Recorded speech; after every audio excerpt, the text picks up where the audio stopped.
Action. All right. Take one. I started at CNN right out of college in 1980. My first day of work was April 1st of 1980.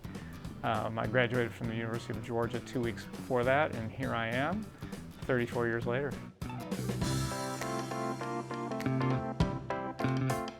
I've been directing since 1982. I went to a job interview, which was the only job interview I've ever been to, and I guess I aced it because they hired me. No one had ever heard of CNN 34 years ago. My college professors told me to go work at a local TV station because they said, this guy Ted Turner, this is not going anywhere. It's going to be the worst thing ever. They have no idea what they're doing.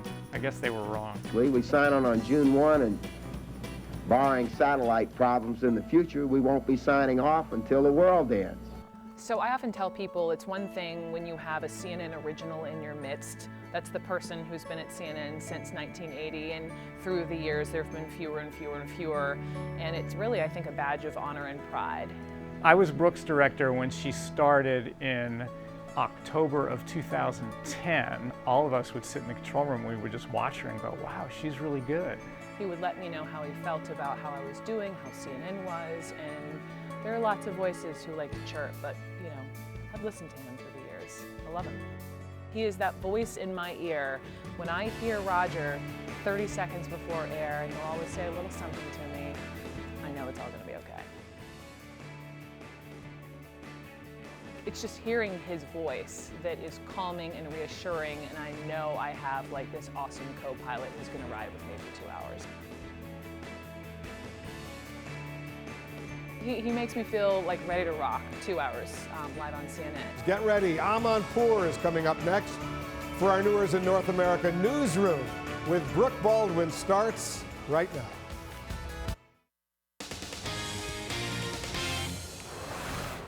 Hi there, I'm Brooke Baldwin. Thank you so much for being with me here on this Tuesday. I want to begin with breaking news. I often describe him as like the conductor of the orchestra. Sometimes I feel like I'm the person in front of the camera who's conducting this orchestra of news for 2 hours. He's the main player behind the scenes. He just knows how to keep a 2-hour show rolling. When history is unfolding and breaking news happens, Roger's the guy you want to be sitting next to in the control room.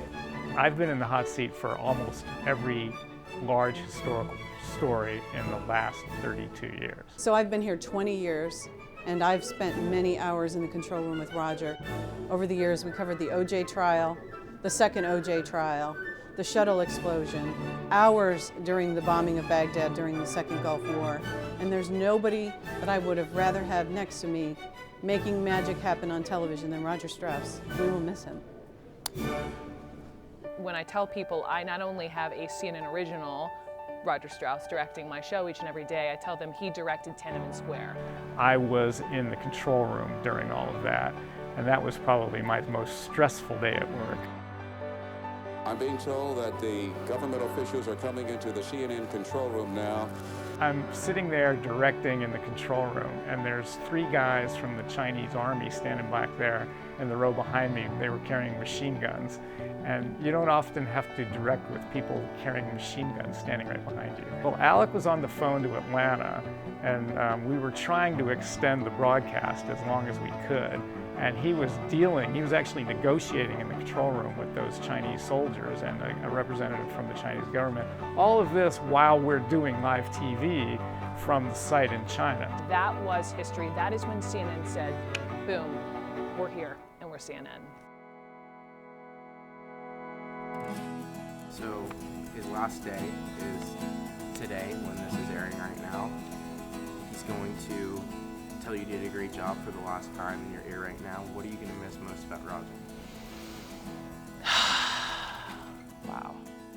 I was afraid this would happen. I just didn't know when. And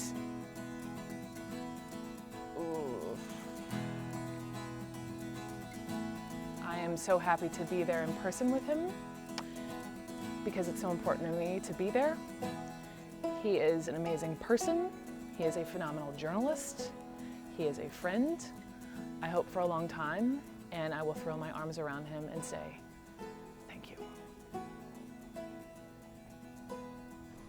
I want to be remembered as a person who got the job done, a person who came into the control room and gave the producers exactly what they wanted.